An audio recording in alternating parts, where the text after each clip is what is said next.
सुप्रभात। आज 1 मई 2026 की सुबह है और स्टाइलो न्यूज़ इंटेलिजेंस अपडेट के इस विश्लेषणात्मक अंक में हम आप सभी का स्वागत करते हैं। आज हम 13 अप्रैल से 29 अप्रैल के बीच उत्तरी यूरोप में घटी भू राजनीतिक घटनाओं और वहां के ज़मीनी हालात का गहराई से लेकिन बिल्कुल निष्पक्ष विश्लेषण करेंगे। बिना किसी देरी के आइए सीधे तथ्यों पर चलते हैं। आगे बढ़ने से पहले बता दें कि हमारा ये बुलेटिन प्रोवेव एआई द्वारा प्रायोजित है। ये Stylo Intel ops open source intelligence platform और स्टाइलो न्यूज़ के निर्माता हैं।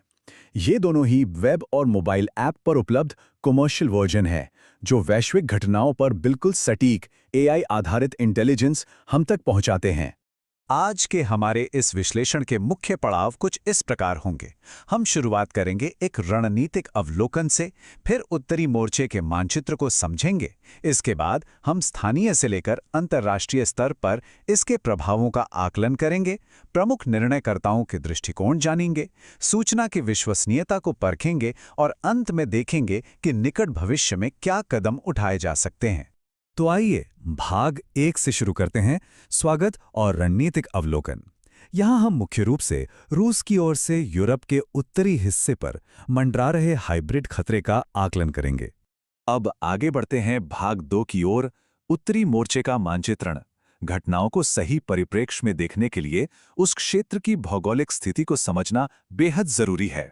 अगर हम इस क्षेत्र की भौगोलिक स्थिति का विश्लेषण करें तो एक बात बिल्कुल स्पष्ट हो जाती है। कोला प्रायद्वीप अभी भी रूस के उत्तरी बेड़े के लिए एक सेंटर ऑफ ग्रेविटी यानी मुख्य केंद्र बना हुआ है। यह सीधे तौर पर उत्तरी अटलांटिक समुद्री मार्गों के लिए एक सामरिक चुनौती पेश करता है। वहीं दूसरी ओर बाल्टिक सागर और फिनलैंड की खाड़ी ऐसे सक्रिय बिंदु बन गए हैं जहां लगातार समुद्री दबाव और ग्रे जोन गतिविधियां देखी जा रही हैं। आसान शब्दों में कहें तो ये सीधे तौर पर कोई सैन्य युद्ध नहीं है, बल्कि युद्ध की सीमा से नीचे रहकर किए जाने वाले दबाव के कार्य हैं। थोड़ा और उत्तर की ओर चलें तो स्वालबार्ड का क्षेत्र एक बहुत ही महत्वपूर्ण प्रवेश द्वार के रूप में सामने आता है। यहीं से रूसी पनडुब्बियां बारेंट सागर से निकलकर अटलांटिक की ओर बढ़ती हैं। इसके साथ ही इंटेलिजेंस रिपोर्ट से एक और अहम बात पता चली है। कुछ एलएनजी यानी तरलीकृत प्राकृतिक गैस ले जाने वाले जहाज अंतर्राष्ट्रीय प्रतिबंधों से बचने के लिए अपने झंडे बदल रहे हैं और समुद्री मार्गों में फेरबदल कर रहे हैं। यह एक ऐसा पैटर्न है जिस पर लगातार नजर रखी जा रही है। चलिए अब भाग 3 की बात करते हैं, प्रभाव स्थानीय से अंतर्राष्ट्रीय।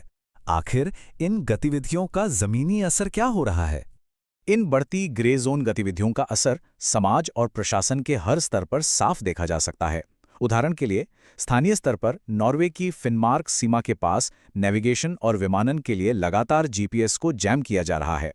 अगर राष्ट्रीय स्तर की बात करें तो स्वीडन के हीटिंग इंफ्रास्ट्रक्चर को साइबर हमलों का निशाना बनाया गया। और अंतर्राष्ट्रीय स्तर पर देखें तो रक्षा विशेषज्ञ अपनी रणनीतियों का पुनर्मूल्यांकन कर रहे हैं। 90 दिनों के बाल्टिक विजय अध्ययन जैसी रिपोर्ट्स के बाद नाटो की रक्षा समय सीमा और जोखिमों को लेकर नए सिरे से विचार विमर्श हो रहा है। अब आते हैं भाग 4 पर, दृष्टिकोण और निर्णयकर्ता। मॉस्को और नेटो की राजधानियों में बैठे रणनीतिकार इस पूरी स्थिति को किस तरह से देख रहे हैं? सच कहें तो यहां दोनों पक्षों की रणनीतियां एक दूसरे के बिल्कुल विपरीत हैं। रूस की रणनीति मुख्य रूप से गढ़ रक्षा या बैस्टियन डिफेंस पर आधारित है। वे अपने पड़ोसियों पर दबाव बनाने के लिए हाइब्रिड तरीकों का इस्तेमाल कर रहे हैं। इसके ठीक उलट स्वीडिश और नाटो नेतृत्व का पूरा जोर अब यूरोपीय रक्षा आत्मनिर्भरता पर है।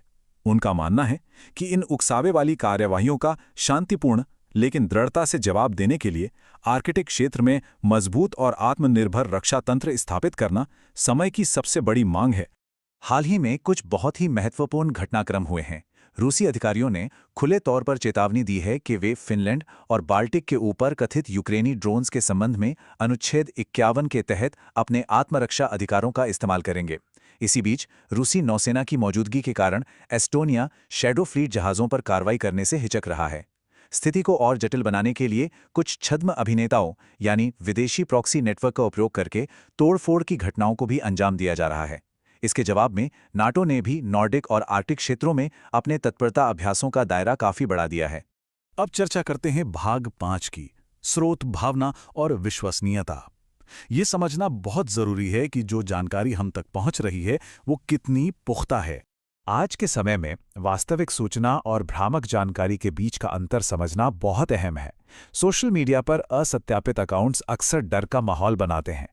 उदाहरण के तौर पर कुछ प्लेटफॉर्म्स पर यह दावा किया जा रहा है कि फिनलैंड में मिसाइल रक्षा प्रणाली तैनात करना एक उकसावा है, जिससे तुरंत एक बड़ा पारंपरिक हमला हो सकता है।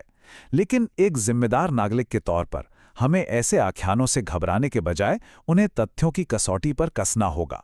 जब हम आधिकारिक खुफिया जानकारी की बात करते हैं तो तस्वीर काफी स्पष्ट और शांत नजर आती है। एस्टोनियाई इंटेलिजेंस ने साफ किया है कि फिलहाल किसी बड़े हमले की तैयारी या सैन्य लामबंदी के कोई संकेत नहीं मिले हैं। वहीं डच सैन्य खुफिया विभाग का अनुमान है कि रूस को नाटो के साथ एक बड़े संघर्ष के लिए तैयार होने में यूक्रेन युद्ध समाप्त होने के बाद कम से कम 1 साल का समय और लगेगा। इसके अलावा स्वतंत्र ओपन सोर्स इंटेलिजेंस ये भी बताती है कि यूरोप में कई हाइब्रिड प्रॉक्सी नेटवर्क को सफलतापूर्वक नष्ट कर दिया गया है।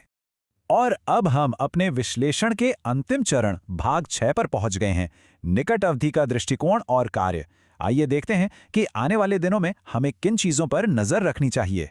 पिछले 2 हफ्तों के पैटर्न को देखते हुए कुछ खास ग्रे जोन घटनाएं हैं, जिनके प्रति नागरिकों और नीति निर्माताओं दोनों को सतर्क रहने की आवश्यकता है। इनमें शामिल हैं प्रॉक्सी के जरिए तोड़फोड़ और आगजनी के छिटपुट प्रयास, महत्वपूर्ण बंदरगाहों और सैन्य अड्डों के पास अज्ञात ड्रोन की घुसपैठ, ऊर्जा और टेलीकॉम नेटवर्क पर साइबर हमले और फिनोमार्क सीमा के आसपास जीपीएस स्पूफिंग की घटनाएं। ये कुछ ऐसी चुनौतियां हैं जिनका सामना निकट भविष्य में करना पड़ सकता है। तो इस पूरी चर्चा के बाद खुले युद्ध की सीमा से ठीक नीचे लगातार बनाया जा रहा यह दबाव एक बहुत ही गंभीर सवाल खड़ा करता है। क्या इस तरह के ग्रे जोन दबाव की घटनाएं उत्तरी गठबंधन की एकजुटता को तोड़ने में सफल हो जाएंगी? या फिर क्या ये चुनौतियां यूरोप को अपनी रक्षा नीतियों को और भी तेजी से एकीकृत करने के लिए प्रेरित करेंगी? ये एक ऐसा सवाल है जिसका उत्तर आने वाले समय में वैश्विक सुरक्षा का नया अध्याय लिखेगा। इस विश्लेषणात्मक प्रस्तुति में हमारे साथ जुड़ने के लिए आपका बहुत बहुत धन्यवाद। इस विषय की और अधिक गहराई से पड़ताल करने के लिए हम आपको आमंत्रित करते हैं कि आप हमारा विस्तृत मॉर्निंग पॉडकास्ट एपिसोड उत्तरी मोर्चा, रूस द्वारा नाटो के आर्कटिक किनारे का परीक्षण अपने पसंदीदा चैनल पर अवश्य सुनें या इस पोस्ट में दिए गए लिंक पर क्लिक करें। अगर आप कृत्रिम बुद्धिमत्ता यानी एआई द्वारा संचालित सटीक और ऑन डिमांड समाचार प्राप्त करना चाहते हैं तो पेशेवरों और जागरूक नागरिकों के लिए stylonews.com एक बेहतरीन विकल्प है। वहां जाकर स्टाइलो न्यूज की सदस्यता लें। आज के लिए बस इतना ही। निष्पक्ष रहें, जागरूक रहें और आपका दिन शुभ हो।